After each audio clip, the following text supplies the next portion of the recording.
Aren't you interested in learning breakthrough wealth building strategies, such as how to flip a home in less than 2 weeks using other people's money with no real estate license, or how to build a low-cost home-based business? You can discover how to take passive income from any source and invest it into real estate, stocks, or business to become financially independent investing in any market with Residual Roads Business Institute. Collaborate with Andre and other Residual Roads advisors to create a free action plan and start implementing strategies today.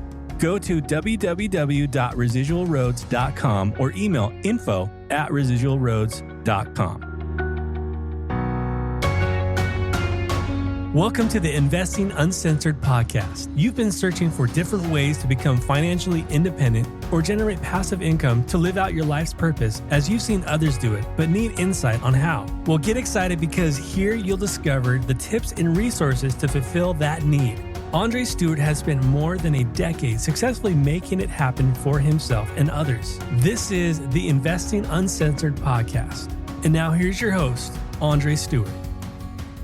Welcome to another episode of Investing Uncensored. I'm your host, Andre Stewart. And today I'm happy to bring us a pretty cool guest, man. He's done a lot of good things in New York. He's still making a lot of moves.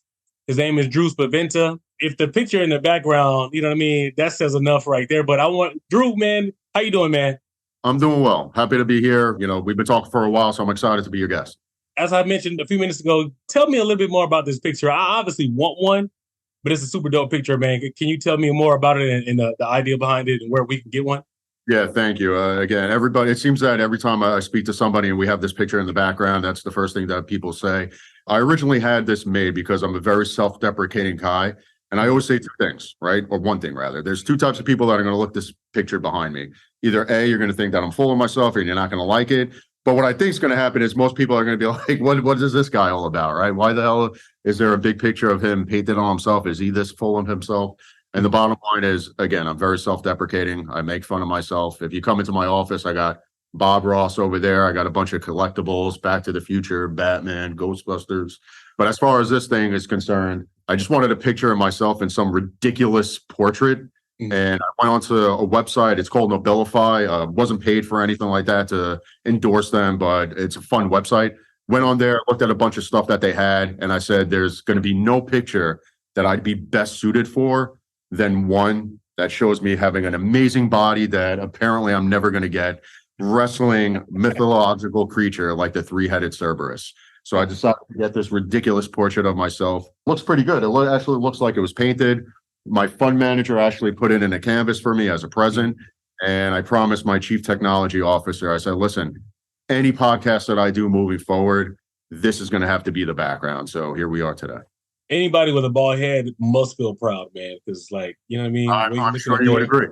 I'm sure you would agree, man. Gotta love it. That's why I was like, I gotta find me one of those, man. Give me a little bit about your background, man. Let us know, where you came from, how you grew up, and how you got into the VC alternative investing space.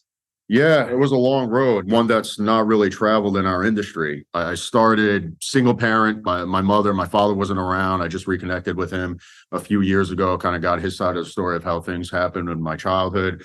But he wasn't around, so I grew up with a single mother, what I like to call, as I tell everybody, Americanized poverty. And I always make sure to call it Americanized because other countries have true poverty. The worst person off in this country still has it pretty good compared to other countries. Exactly. So I say Americanized poverty, welfare, all that stuff, moving every few months because we couldn't afford anything, lived in a homeless shelter when I was a child, all that stuff. So I didn't have, I'll put it to you this way. I was always obsessed because not having money and always being, I guess, what you would call the poor kid of the class. I was always obsessed with wealth and decisions behind wealth and how to make money.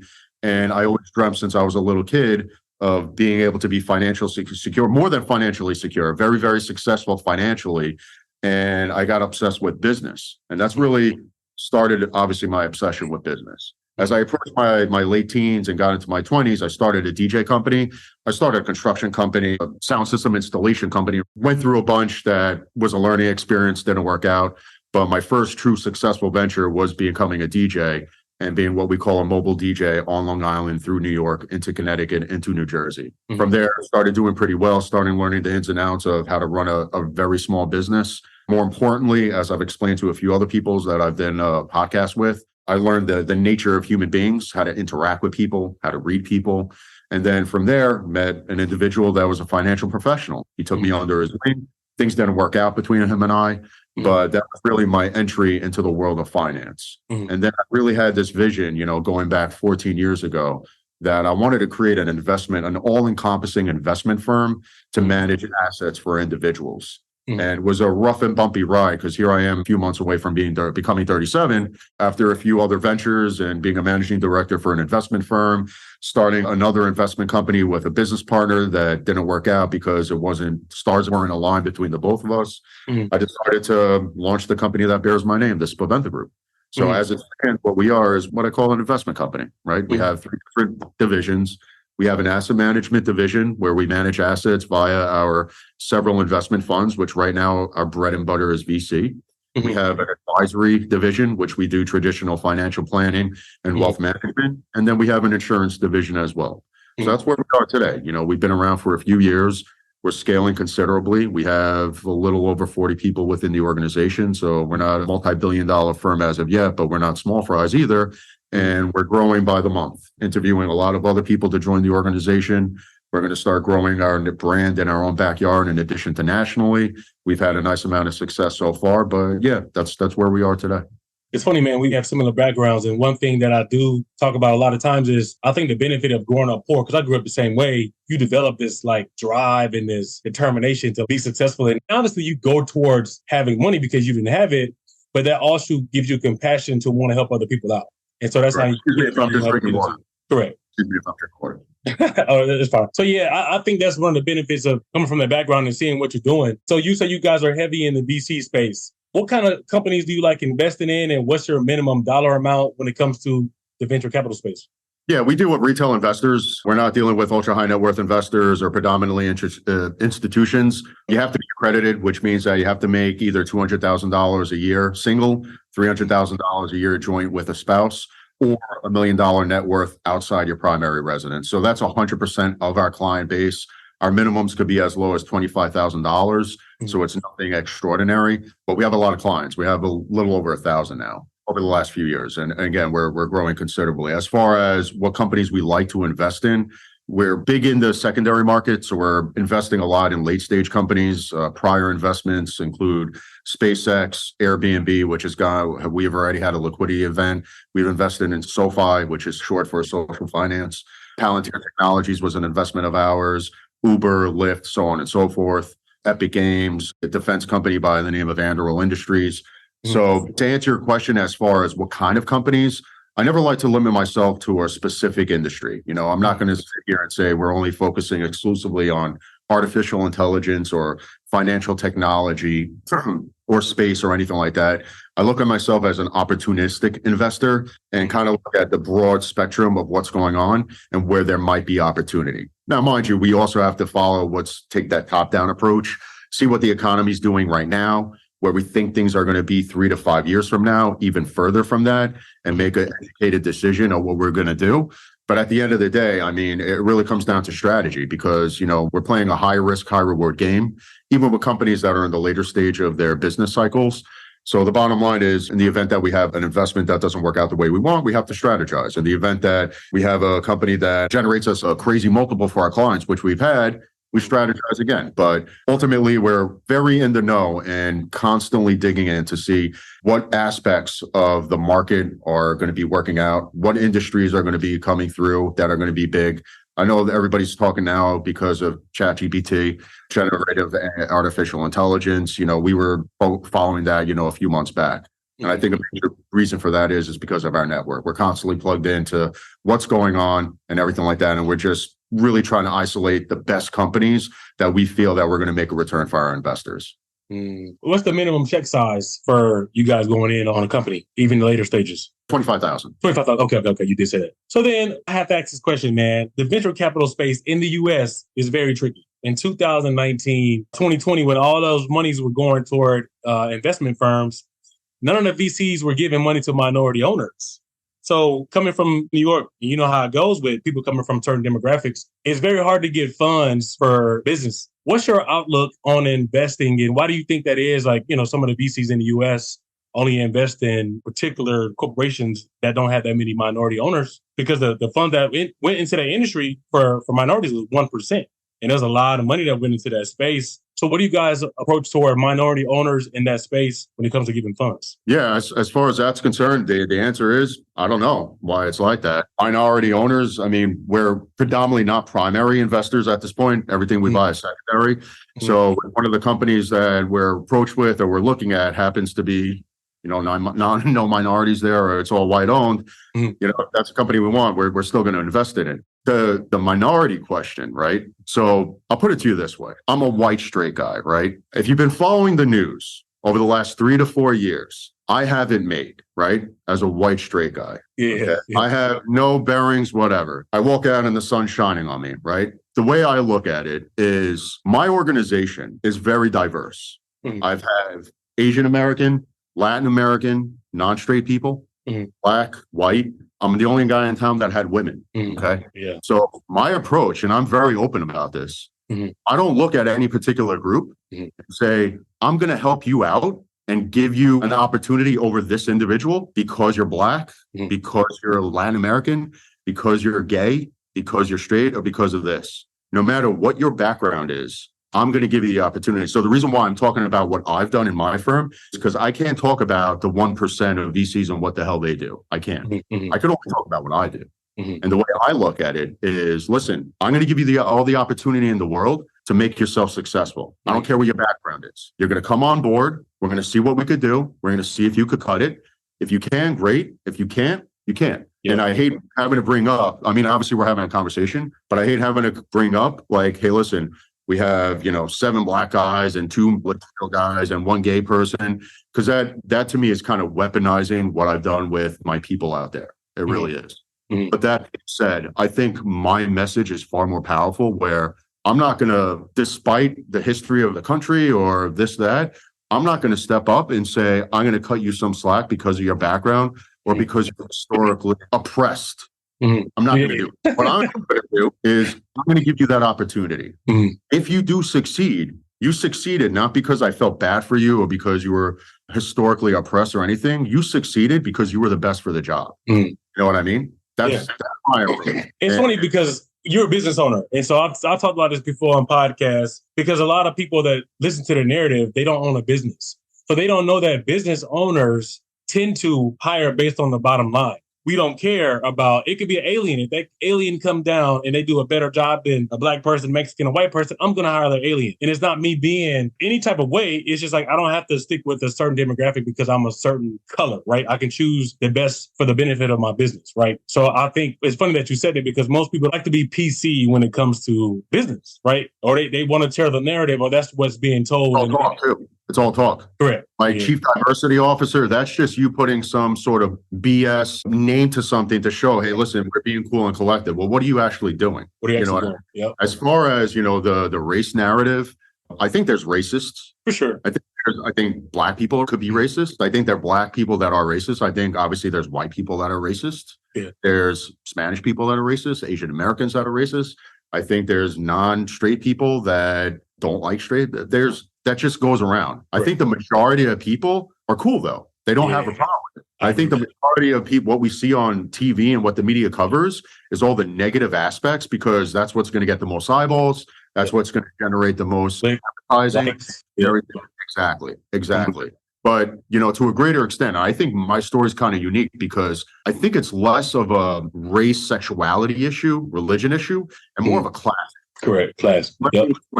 Okay, because we have wealthy black people. You take Jay-Z or Will Smith or, any wealthy black person. Their kids are growing up fine. They are. Their kids are growing up a lot better than some poor white people, right? Again, you would look at me as like a straight white dude that's, of course, you own an investment firm. Of course, you're successful. Well, no, it took me a long time to get here. And if you look at statistics, I should be either a drug addict or homeless at this point based on my background. And the unfortunate thing is also, if you look at my environment, I don't know what happened. I don't know if you want to call it God or whatever, but I always had an inner drive that I don't want to be what my environment was. I've been in some really rundown neighborhoods that were predominantly white, by the way. Mm-hmm. And listen, I can't say I could relate to, a Black person or a Spanish person or anything like that. But what I can do, taking a step back and seeing some of these neighborhoods when, I was hustling as a teenager and everything like that, I won't, hey, listen, it was 25 years ago, but I did it. It also gives you more experience. Correct. And that sees you from a different light. I know how life could be when you're pretty well off. And I know how life could be when you're pretty not well off. Yeah.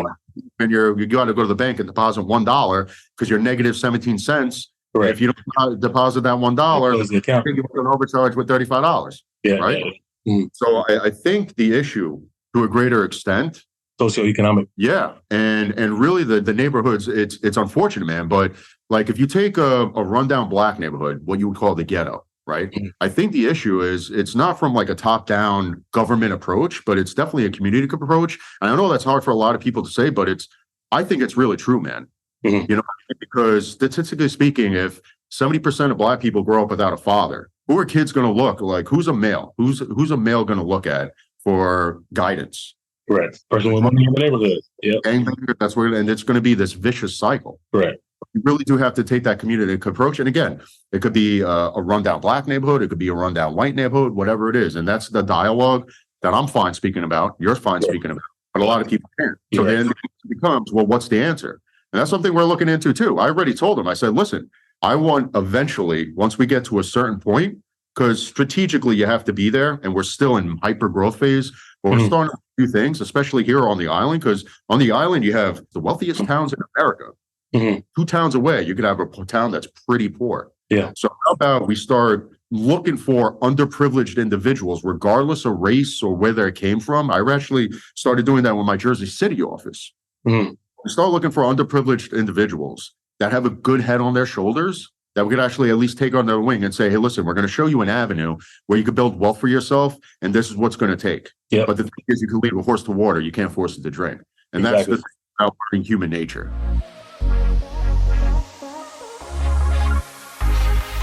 Have you ever thought to yourself, I wish I could get into real estate investing? You can change this as quickly or as slowly as you want to now. Imagine yourself networking and making new connections in real estate globally, or buying an investment property in a market or country that fits your needs. People do. They know what I'm talking about, and now you can too with InvestFar. Connect and join the network. Remote investing made safe and easy. What you're pointing out is very important. I think a lot of times people forget that we are humans, and then it just goes to just being a particular color, and it's like, why can't we just look out for everybody? Why do we have to choose a side? And it's the same thing with politics. We got to choose to be on a side versus like choosing what's right for everybody. You know what I mean? So I think we need to take the humanistic approach and not just based on me being this color or me being this, gender or whatnot. Yeah. And again, I think, it's the stories that the media tells that, many people act a certain way. It's messed up, man. It's crazy. Yeah. Real. We have, I joke around, and we have several offices. Our office on Long Island, Suffolk County, is our headquarters. So even in our headquarters, we have a lot of our client management team out there. Even though I would prefer that the executive team like myself have our own office, there's something about still being in the trenches with our organization. So even though I can't be in our Jersey office or our Florida office that we're launching, or the other out east office, like I said, we're growing pretty remarkably.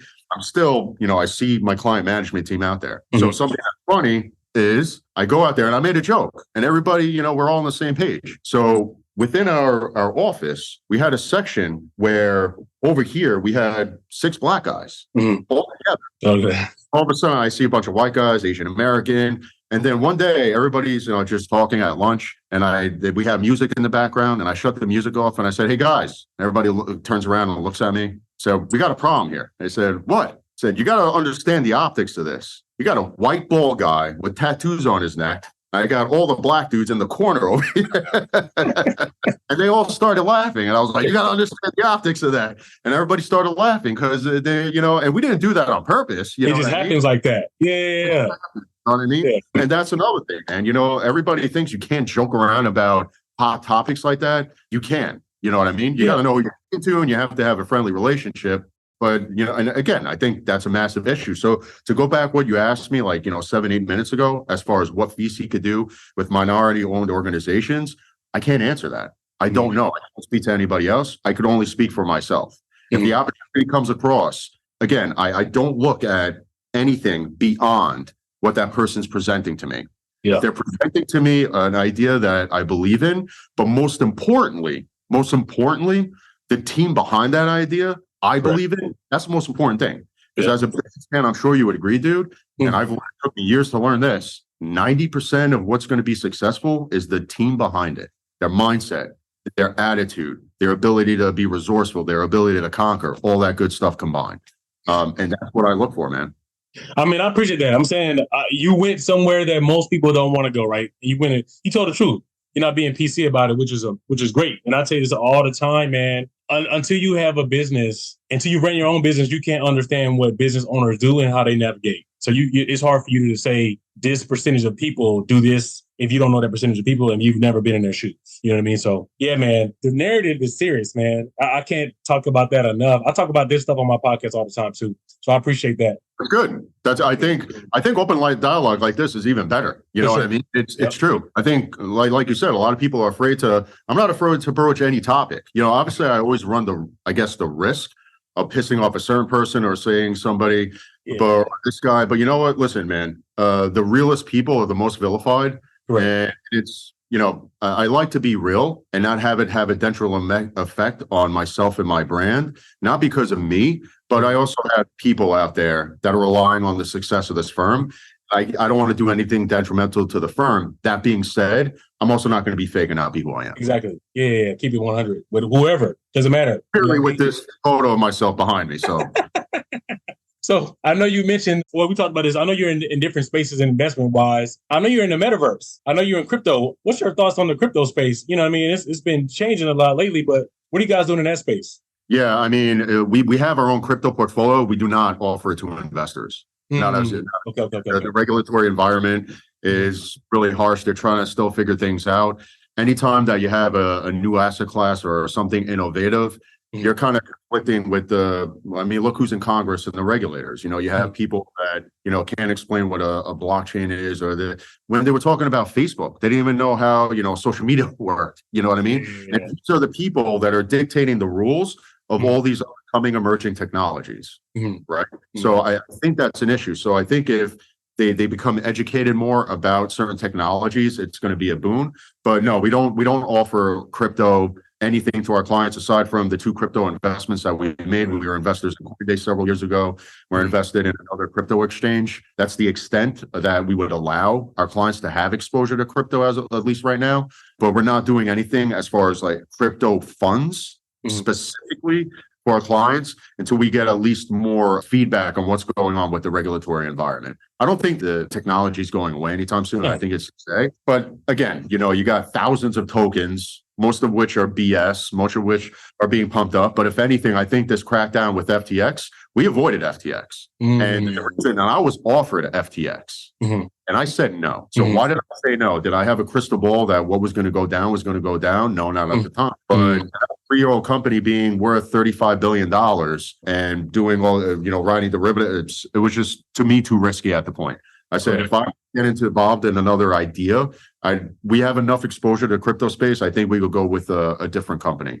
As far as Metaverse, I mean, Metaverse is going to be more practical in gaming, and we're invested in gaming companies. But we're still a few years away from that. And that's the thing, man, because you have all these buzzwords and all these hot topics that everybody wants to use to say, get in it now, let's pump this up, let's do that. But as an investor, I think my greatest advantage is I'm very disciplined and patient, and I look to cut the BS away from the truth. And at the same time, look to be on the cutting edge of something that might blow up down the road. So again, Metaverse, I could see the applications in the gaming. Virtual real estate and how much is being sandboxed in the central land, I'm not really that sold on as of right now. You got to show me something a little bit more robust than that. But that's where we are, at least, and we stand. From a gaming perspective, same thing with virtual reality. Virtual reality being a thing, at least for gaming. Augmented reality, mixed reality, I think there's definitely enterprise applications for that. That's definitely going to be a better bang for your buck as an investor to invest in mixed reality applications. That's my answer on Metaverse and crypto. So then I get a lot of people that come on for business. I deal with a lot of business owners. I mean, I have a business that's in the process of getting funded right now. How do we get companies in front of you? Is there a place that they can submit their deal? Do you do from Series B? Because I know you said later stage. Are you Series A, Series B, or how do we get these companies in front of you? Yeah, so typically, when we deal with companies on the later stage, we're not primary investors. We're not coming in with 9 figures or anything and directly investing in the company.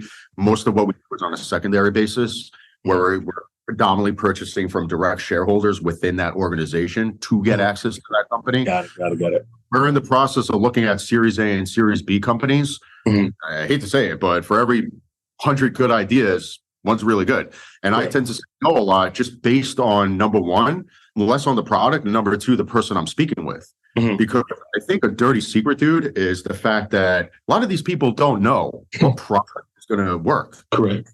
A lot of people don't realize that I think Steve Jobs said it, that most people don't know what they want. So you could actually create a product and create a market for something that people didn't even think they knew or want.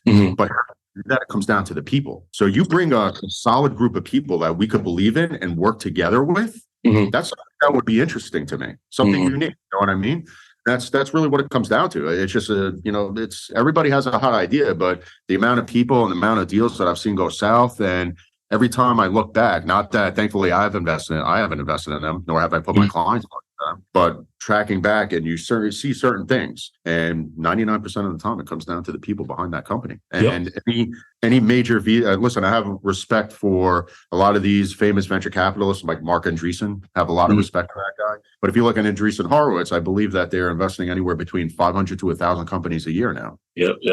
Like that's crazy, right? So if you're investing that amount, obviously only a small portion is going to net those investors. But my style, as we continue to scale, is I'd rather focus on quality instead of being passive. Actually working on that with that company, grow that company, using our resources for that company, because our resources right now is our robust client base and our access to capital. And being more active instead of passive. So then we have an email address, like an info at someone can send like a pitch deck, or how do you guys want to get deals? Yeah, you could go on our website. We're actually restructuring the layout of our website a little bit. You go on our website, you contact us, you send it in. You could email me directly, dspaventa@tsginvest.com. We could set something up. I look at every single email that comes across my board. I get at least 5 pitches a day now. Actually, it's going to turn into 20 to 50. So with all those emails, I have to look for reasons not to, I have to look for reasons to, all right, no. And it sucks, man, because trust me when I tell you, it's behind every single one of those emails is somebody that has a dream and a passion, right? But there's certain things that I look at, which I'm not going to say, that would catch my attention, and I would say, all right, let me have a conversation with this person. And I'm not preaching that I'm the best things to slice bread, or I'm the king, that I'm the guy to make it happen. But I kind of am one of them that can make certain things happen. And the larger my organization gets, the more leverage we're going to have, the more connections we'll have. And again, we're in the process of doing so. We have some prominent clients within our investor database. I'm not going to mention any names, but again, as we said at the beginning of the podcast, coming from my background, it's kind of remarkable that I have access to this now. So, man, I'm telling you, same thing, man. On food stamps, did the whole thing. So, with that being said, yeah, food stamps. I remember going to the store and getting the little check and saying, "Hey, Mark, can I have this?" No. It says right here, we got.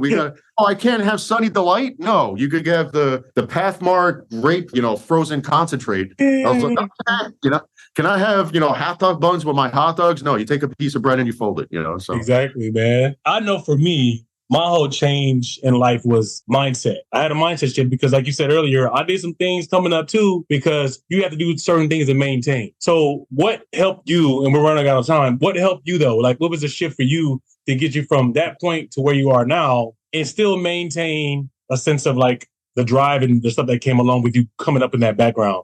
It had to be mindset, but what kind of books and things like that, that you can recommend?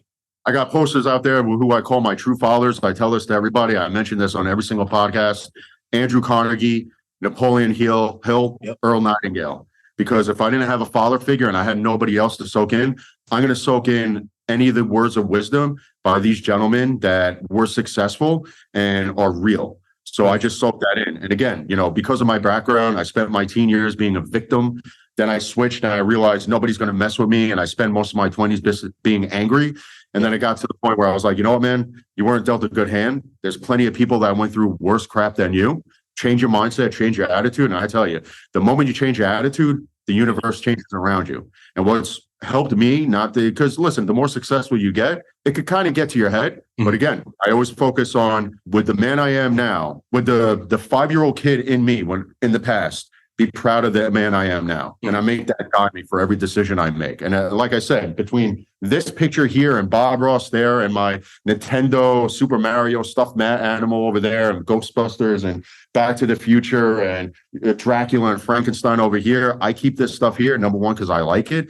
Yeah. But again, the moment you stop being a little kid is the more you become an asshole. And that's not going to do. You could either make fun of me because I'm into pop culture, or you could respect the fact that, you know what, I'm still going to be humble and, you know, I'm doing what I want. I did everything I want. So if I died tomorrow, I accomplished it. You know, I still have more to accomplish, but I'm not allowed any negative day in my life. Man, Drew, I got to bring you back on, man. I mean, we're spot on. Obviously, like I said, we have similar backgrounds. So we move through life very similar and we're doing, you know, some of the same things. That's kind of what comes along with it. But man, I appreciate you for coming on. I got to bring you back. I'm going to send you my deal so you can take a look at it and let me know what you think about it. But man, it was a pleasure talking to you, man. We got to do it again. Yeah, 100%.